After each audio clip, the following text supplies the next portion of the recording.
कोई पार्टी अवैध घुसपैठियों को रिझाने की कोशिश क्यों करेगी? क्या मतलब है? घुसपैठियों का वोट क्यों चाहिए? और घुसपैठिए वोट डालेंगे क्यों? कैसे डाल लेंगे? भारतीयों घुसपैठियों में कोई फर्क नहीं है क्या? साहब, बीजेपी का आरोप है कि झारखंड में ना, ये मामला झारखंड का है, अवैध घुसपैठियों की बड़ी संख्या वहां पर मौजूद है और उन घुसपैठियों के पास वोटर आईडी कार्ड मौजूद है।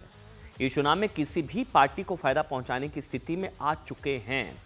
आपको पता है 2 दिन पहले अभी अवैध घुसपैठ को लेकर ईडी ने झारखंड, पश्चिम बंगाल में 17 जगहों पर छापेमारी की ईडी ने, जिसमें नकली आधार कार्ड और पासपोर्ट समेत आधार कार्ड छापने वाली मशीनें भी बरामद हो गई इन घुसपैठियों के पास से।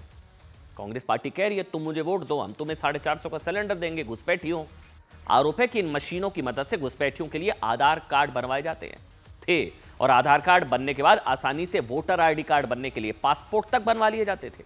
लेकिन घुसपैठियों का मुद्दा ना सिर्फ चुनावी नहीं है। देखिए, इस चीज को बहुत गंभीरता से लीजिए। बीजेपी, कांग्रेस, ये पार्टियां आती जाती रहेंगी साहब, ये आपके और हमारे अस्तित्व का मुद्दा है। ये कुछ चुनावी मुद्दा नहीं है, ये देश की राष्ट्रीय सुरक्षा से, एकता, अखंडता और संप्रभुता से जुड़ा मुद्दा है। क्योंकि झारखंड समेत देश के कई राज्यों में ना ये घुसपैठिए ना आपका हमारा हक मार रहे हैं।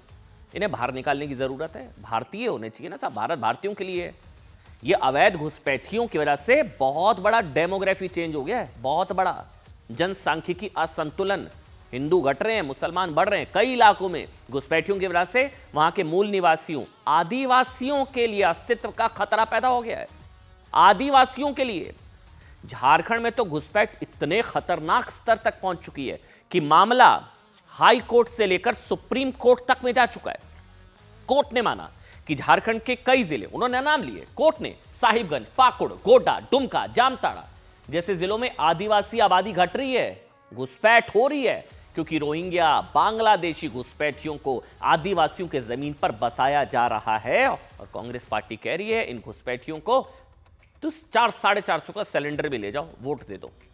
हाई कोर्ट ने घुसपैठियों का पता लगाने के लिए, सुनिएगा, झारखंड सरकार को फैक्ट फाइंडिंग कमेटी बनाने के लिए कहा था कि राज्य सरकार और केंद्र सरकार मिलकर एक fact finding committee. Supreme court में चली गई सरकार। झारखंड में हिंदुओं और आदिवासियों की घटती आबादी पर पीएम मोदी भी चिंता जाहिर कर चुके हैं, जिसकी वजह से झारखंड की पहचान और विरासत खतरे में है। जिसका सबसे बड़ा उदाहरण झारखंड का, अब सुनिए जो मैं बताऊंगा, संथाल परगना। झारखंड का गूगल करिएगा इस शो के बाद, संथाल परगना। ठीक, हिंदू बटे भी और घटे भी हैं। कैसे?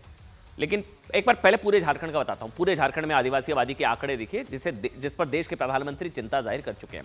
साल 1951 में जब झारखंड बिहार राज्य का हिस्सा था ना, तब झारखंड के इस क्षेत्र में, अच्छा आ गया आंकड़े देखिए आप, शॉकिंग है साहब, आदिवासी समुदाय की आबादी 35% के करीब थी। 35%। झारखंड बनने के बाद 2011 में ये 26%, 35 से 26%। आगे बढ़िए साहब, चलिए, आपको लगेगा कितना है, 10-11%। लेकिन तुलनात्मक तरीके से इसी अवधि में मुसलमानों की आबादी 1951 8.6%, आदिवासियों की तुलना में बता रहा हूं, मुसलमानों की 8.6, 2011 में 14.5, रॉकेट। संथाल परगना, अब सुनिए, ये आंकड़े आपको हैरान कर देंगे। संथाल परगना में तो आदिवासी और मुसलमानों की आबादी लगभग बराबर हो गई 2-3% के हिसाब से, जिसके पीछे घुसपैठ को एक बड़ी वजह बताया जा रहा है। आंकड़े देखिए, झारखंड, संथाल परगना।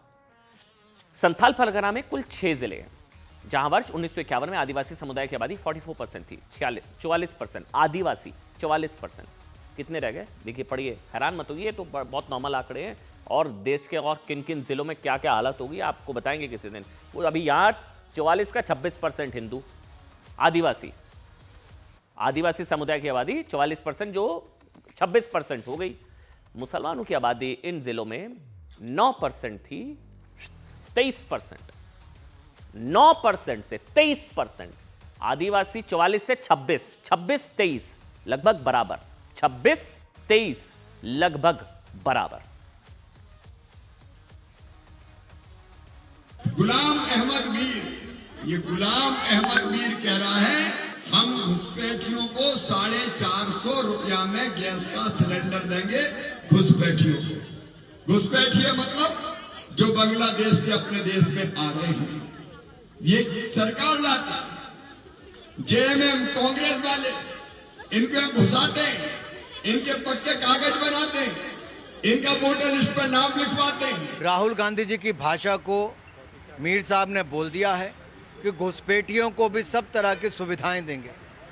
इन्होंने पहले संरक्षण दिया अपनी झारखंड की सरकार में, लव जिहाद को, लैंड जिहाद को, जनसंख्या और जमीन के संतुलन बिगाड़ने का काम किया है। जमीन लूटी, जंगल लूटे, गरीबों की जमीन को लूट लिया, महिलाओं के अधिकारों को लूट लिया और अब उनको सुविधाएं देने का काम भी ये करने की तैयारी कर रहे हैं। इंडिया गठबंधन 450 रुपए में गैस सिलेंडर देने जा रहा है और निश्चित रूप से उसमें हिंदुओं को भी मिलेगा, मुसलमानों को भी मिलेगा, झारखंड के सभी नागरिकों को मिलेगा। लेकिन घुसपैठ लाना, इसमें ये भारतीय जनता पार्टी को बताना चाहिए कि अगर घुसपैठ हुआ है तो इसकी जिम्मेदारी केंद्रीय गृह मंत्रालय की है, ना कि झारखंड की सरकार की है, ना कि इंडिया गठबंधन की है। जो व्यक्ति इस राज्य का निवासी है वो हर एक व्यक्ति को हम 450 रुपया में गैस का सिलेंडर देने का काम करेंगे, चाहे वो कोई भी व्यक्ति हो। जो इस राज्य का निवासी होगा, जिसके पास राशन कार्ड होगा, जिसके पास इस राज्य का आधार कार्ड होगा, हम हर उस व्यक्ति को 450 रुपये में गैस का सिलेंडर देंगे।